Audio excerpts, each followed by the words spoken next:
Olá, Alexandre Pax Liber. Vamos falar de ISLM.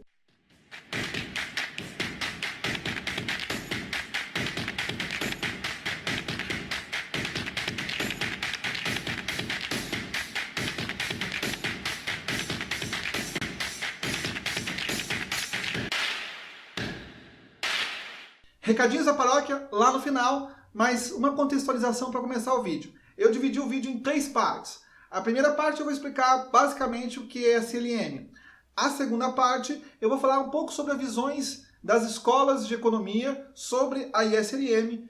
E por fim, dar uma opinião. Tudo de bem curtinho e sem economês, tentando simplificar o máximo possível. Confesso que eu já gravei esse vídeo várias vezes, já tentei outras vezes falar de ISLM. É um assunto muito complexo, muito difícil, tanto que eu posso garantir a vocês, se você for estudar economia, pelo menos um semestre de macroeconomia vai ser só sobre ISLM, se não mais.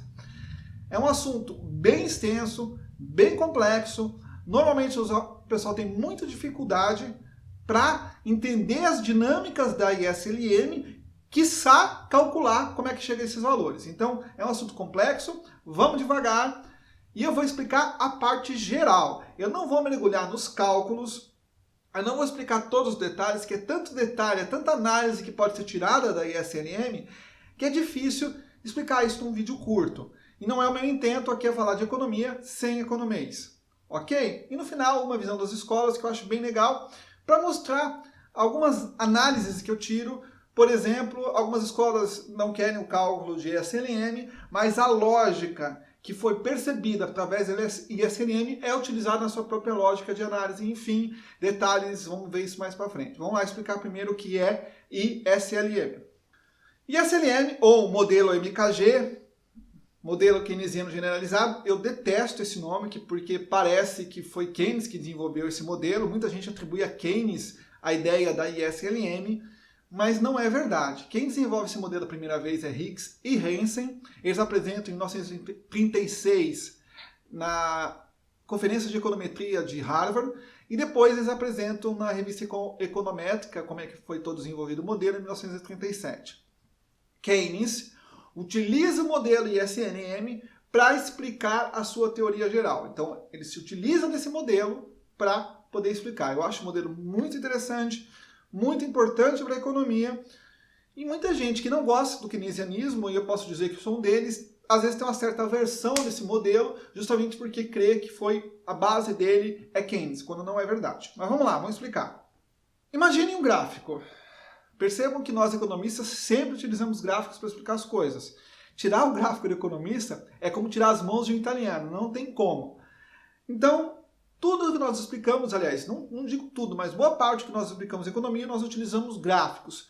Porque com eles é muito mais fácil entender a dinâmica econômica. Então vamos um passinho de cada vez. Imagine o seguinte, nesse gráfico bidimensional, na vertical nós temos a taxa de juros. Na horizontal nós temos a renda.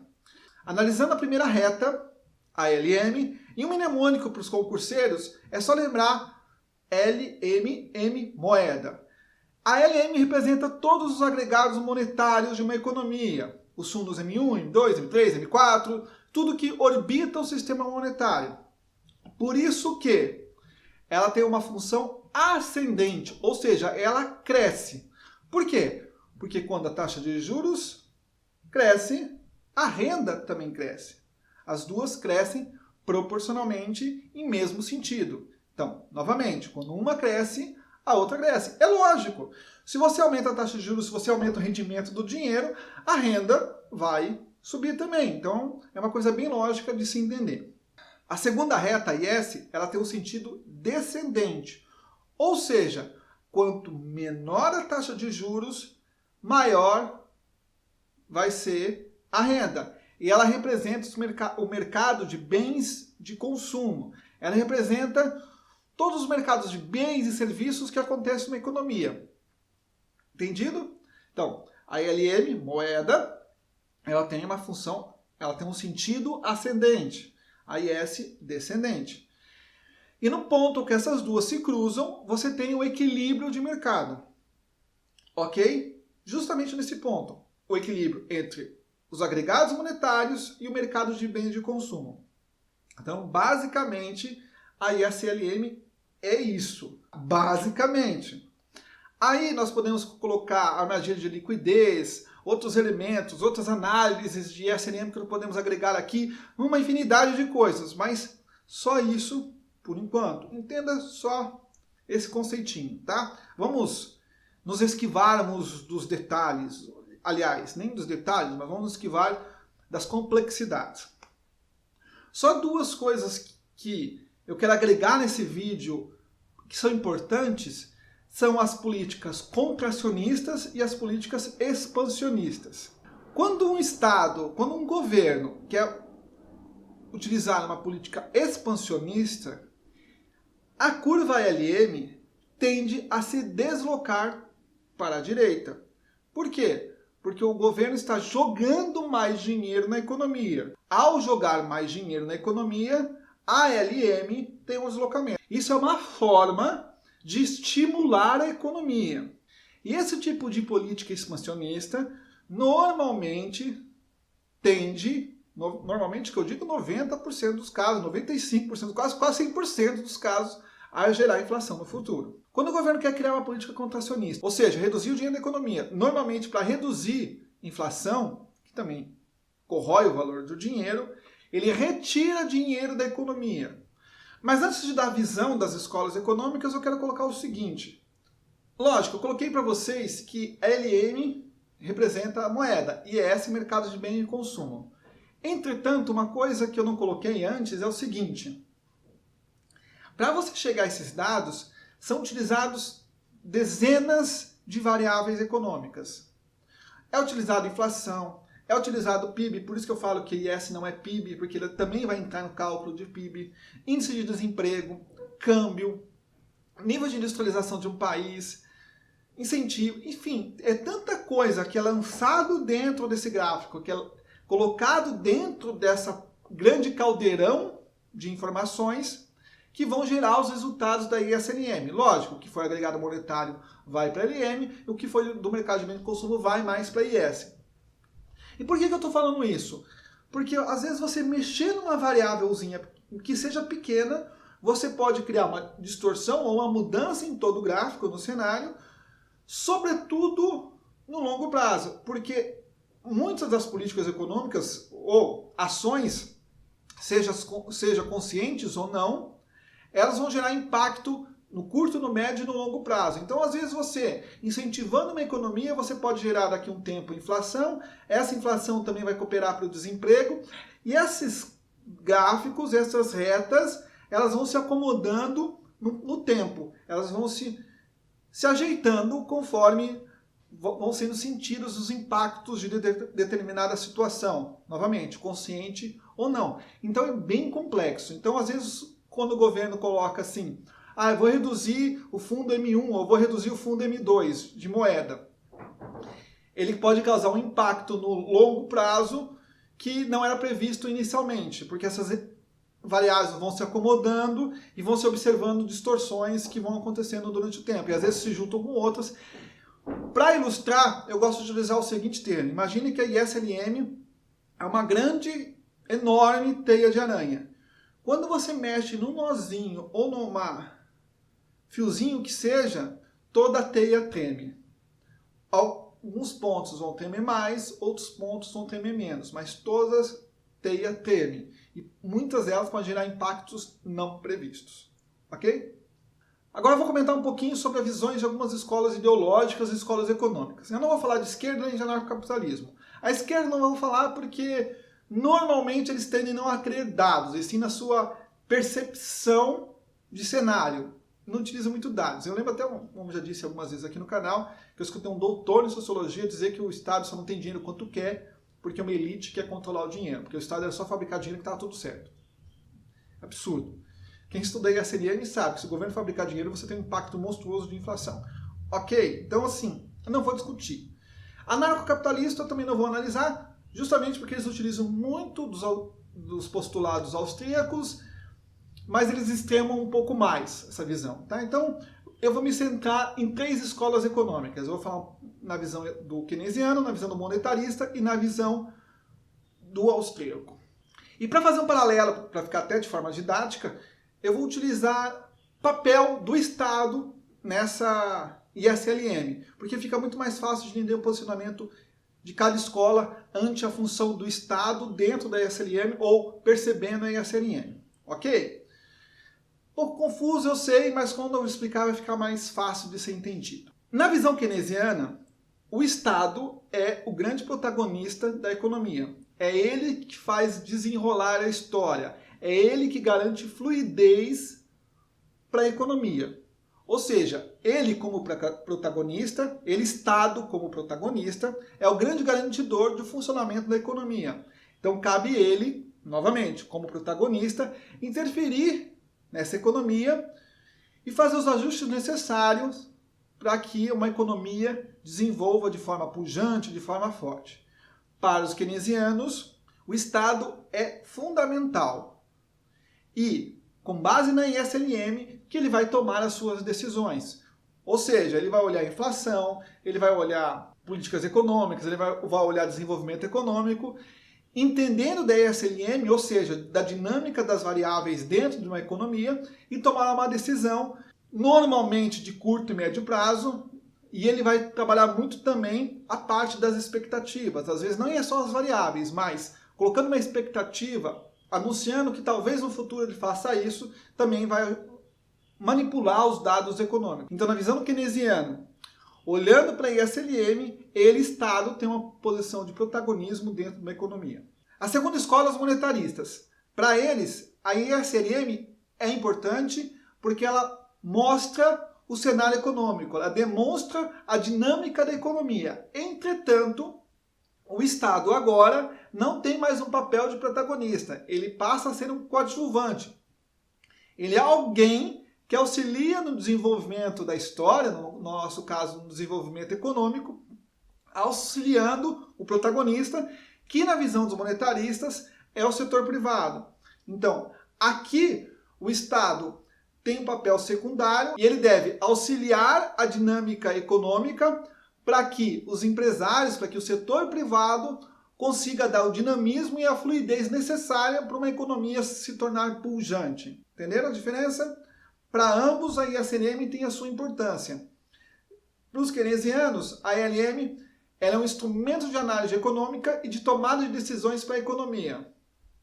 Para os monetaristas, ele é um instrumento de análise, mas cabe ao agente público não interferir tanto na ISLM, porque existe reverberações, existem situações dentro dessa economia que normalmente não são previstas pelo tomador de decisão, que pode criar um dano no futuro. Novamente, o que ele deve fazer então é somente auxiliar o setor privado, auxiliar a iniciativa privada, porque essa garante fluidez para a economia. Mas também é um importante instrumento de análise. Só que agora não é mais um instrumento de tomada de decisão pelo Estado.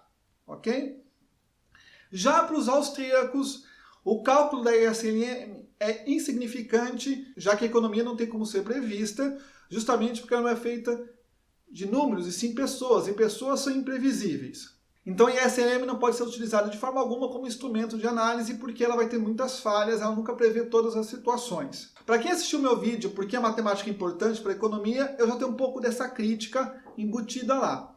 Mas o que eu queria colocar é o seguinte aqui. Normalmente, quando você analisa a lógica econômica dos austríacos, muito dessa lógica está atrelada diretamente à ISLM. Eles podem não utilizar os cálculos, mas a lógica da dinâmica econômica pode ser observada pela ILM. Então, fica uma incógnita, fica uma dificuldade, pelo menos para mim, de entender por que eu não posso calculá-la, mas a lógica também é utilizada.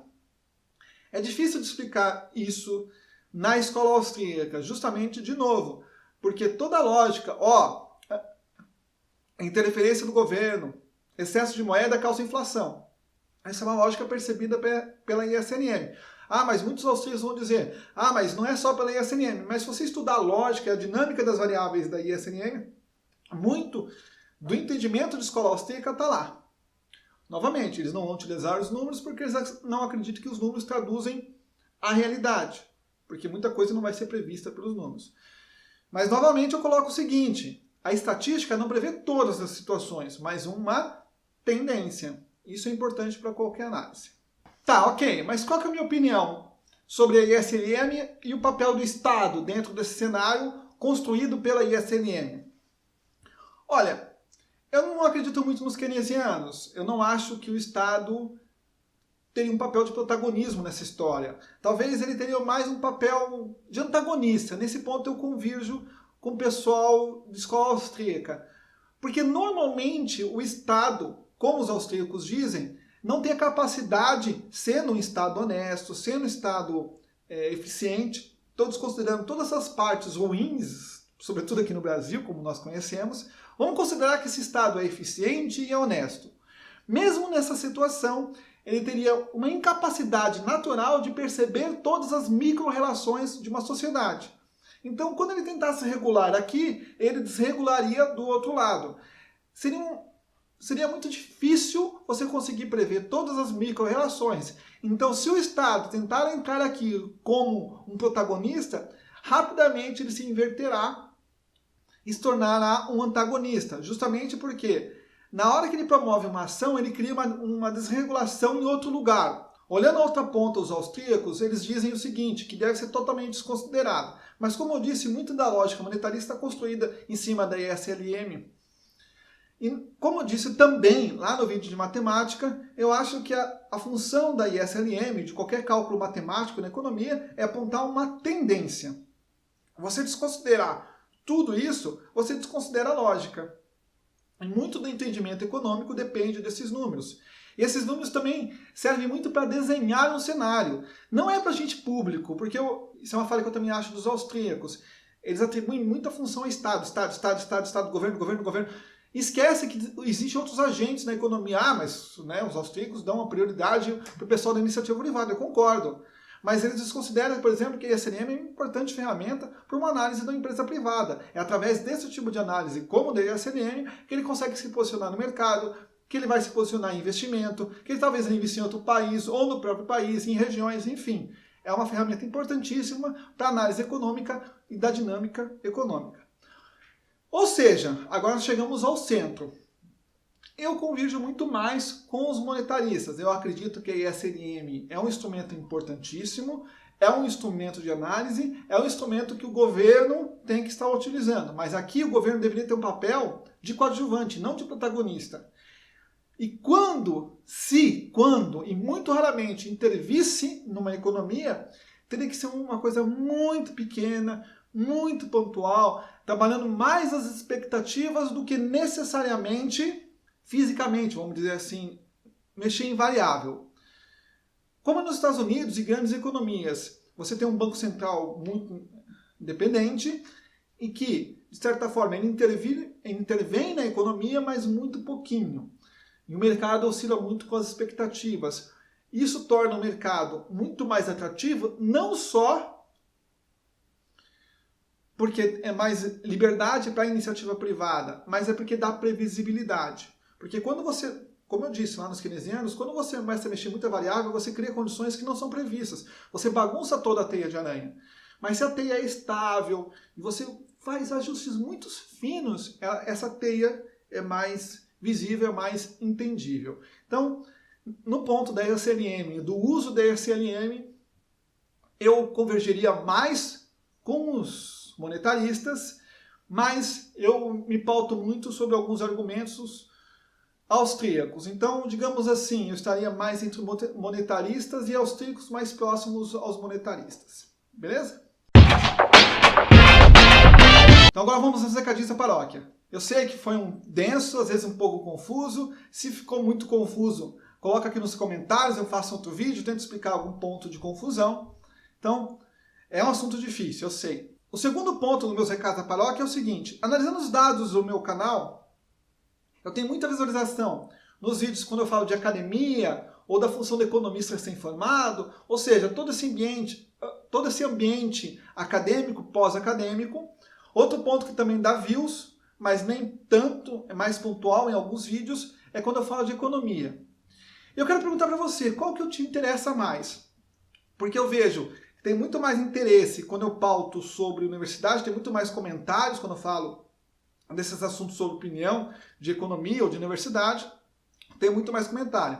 Mas tem alguns vídeos meus falando sobre teoria econômica que tem mais views, entretanto tem pouco comentário.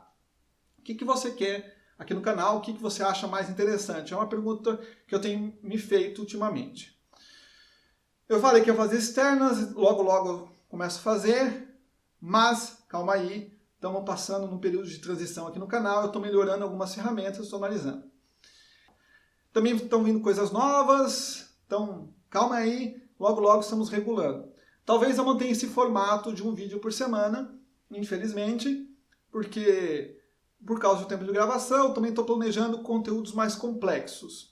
Então, calma aí, estamos assentando. Como eu prometi para vocês, o mês de novembro seria um mês de transição. Talvez eu pegue um pedacinho de dezembro de transição até me acomodar nesse novo formato. Mas já está dando os nossos primeiros resultados e logo a gente se acerta. Mas eu quero saber um pouco de você aqui do canal. Comenta o que você se interessa. Mais esse ambiente acadêmico, pós-acadêmico, recém-profissional, porque eu também vejo que a maioria das pessoas aqui no meu canal tem essa faixa de idade, ou se teoria econômica é o seu interesse. Mas deixa um comentário. Para finalizar, como sempre, gostou do vídeo, curta, compartilha. Até o nosso próximo encontro.